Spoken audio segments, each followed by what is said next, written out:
Guys welcome back to our channel और आ चुके हैं एक और नई वीडियो के साथ। तो आज की वीडियो में हम बात करेंगे कि महाभारत के बाद कैसे खत्म हुआ श्री कृष्ण का पूरा यदुवंश। जी हाँ दोस्तों, कैसे भगवान श्री कृष्ण का पूरा कुनबा खत्म हो गया, पूरा कुल खत्म हो गया। क्या थी वो वजह, क्यों महाभारत के बाद ही ऐसा हुआ, क्या थी इसके पीछे की कहानी, या फिर किसी का श्राप जिसने खत्म कर दिया महाभारत के बाद पूरा श्री कृष्ण का यदुवंश। तो चलिए गाइस शुरू करते हैं आज की अपनी इस वीडियो को और बताते हैं हम आपको इस महत्वपूर्ण रहस्य के बारे में। 18 दिन तक चले महाभारत के युद्ध में रक्तपात के सिवाय कुछ हासिल नहीं हुआ।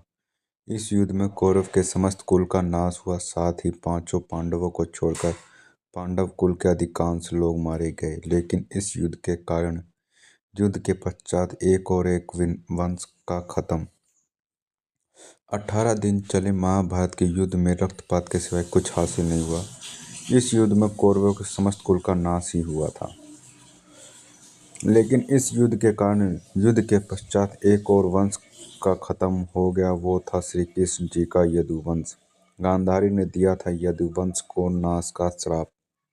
महाभारत युद्ध की समाप्ति के बाद जब युधिष्ठिर का राज तिलक हो रहा था, तब कौरवों की माता गांधारी ने महाभारत युद्ध के लिए श्री कृष्ण को दोषी ठहराते हुए श्राप दिया कि जिस प्रकार कौरवों के वंश का नाश हुआ है, उसी प्रकार यदुवंश का भी नाश होगा। इसलिए गांधारी के श्राप से विनाश काल आने का कारण श्री कृष्ण द्वारिका लौटकर यदुवंशी को लेकर प्रयाग क्षेत्र में आ गए थे।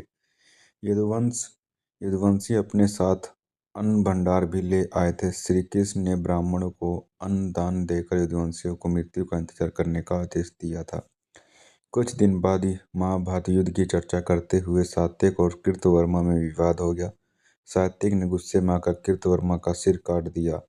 इसमें उनमें आपसी युद्ध भड़क उठा। वह समूह में विभाजित होकर एक दूसरे का संहार करने लगे। इस लड़ाई में श्री कृष्ण के पुत्र प्रद्युम्न और मित्र सात्विक समेत सभी यदुवंशी मारे गए थे। केवल बुबरू और दारुक ही बचे गए थे।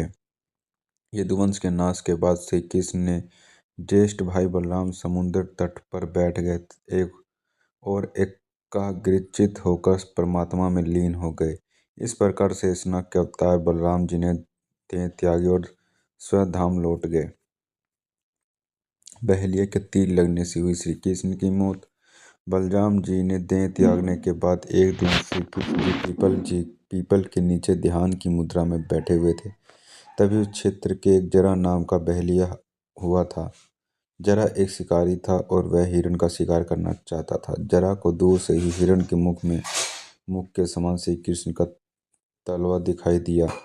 बहेलिया ने बिना कोई विचार किए वहीं से एक तीर छोड़ दिया,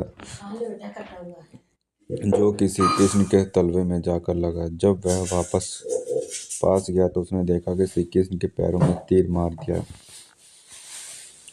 इसके बाद उसे बहुत पश्चाताप हुआ और वह क्षमा याचना करने लगा। तब श्री कृष्ण ने बहेलिया से कहा कि जरा तू डर मत, तूने मेरे मन का काम किया, अब तू मेरी आज्ञा का स्वर्गलोक प्राप्त होगा।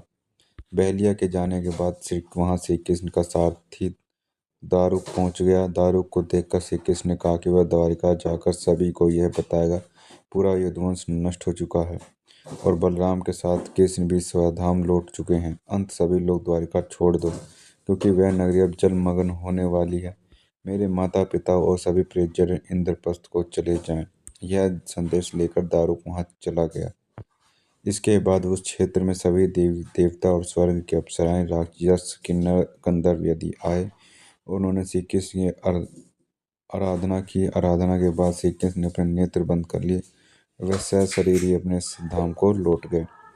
श्रीमद् भागवत गीता के अनुसार जब श्री कृष्ण और बलराम के स्वधाम गमन की सूचना इनके परिजनों को पहुंची तो उन्होंने भी इस दुख का प्राण त्याग दिया। देवकी और रोहिणी, वासुदेव जी, बलराम जी की पत्नियां, श्री कृष्ण की पटरानियां आदि सभी ने शरीर त्याग दिए। इसके बाद अर्जुन ने यदुवंश के निमित्त पिंडदान और श्रद्धा अधिक संस्कार किए। इन संस्कारों के बाद यदुवंश के बचे हुए लोगों को लेकर अर्जुन इंद्रप्रस्थ लौट गए।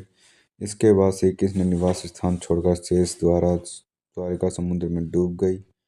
श्री कृष्ण के स्वधाम लौटने की सूचना पाकर सभी पांडवों ने हिमालय की ओर यात्रा प्रारंभ कर दी। इस यात्रा में एक करके पांडव भी शरीर को त्याग करते गए।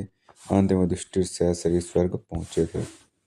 वनराज बाली था जरा बहलिया। संत लोग ये भी कहते हैं कि प्रभु ने त्रेता में राम के रूप में अवतार लेकर बाली को छुपकर तीर मारा था। कृष्ण अवतार के समय भगवान ने उसी बाली को जरा नामक बहलिया बनाया और अपने लिए वैसे ही मृत्यु चुनी जैसे बाली को दी थी। तो ये थी गाइस आज की हमारी वीडियो, जिसमें हमने जाना कि किस प्रकार भगवान श्री कृष्ण ने ये वंश खत्म हुआ था। तो उम्मीद करता हूँ गाइस ये वीडियो आपको अच्छी लगी होगी। वीडियो अच्छी लगी तो वीडियो को लाइक करें, चैनल पर है तो चैनल को सब्सक्राइब करें। तो मिलते हैं गाइस नेक्स्ट वीडियो में।